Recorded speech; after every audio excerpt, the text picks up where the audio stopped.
Take out the components out of the box. Test cassettes of IgM and IgG. Sample diluent.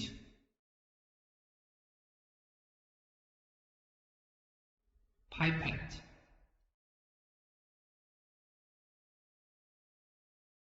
Take out the test cassettes of IgM and IgG from the foil bags and put them on the table.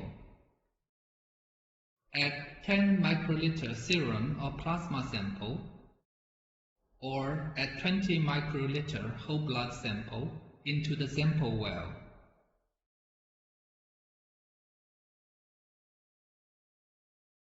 Add 2 drops of sample diluent into the sample well. Wait for 15 minutes to read the result. It's positive result if both the control line and test line appear. It's negative result if only the control line appears. It's invalid result if the control line doesn't appear. In such case, the sample should be retested with another test cassette.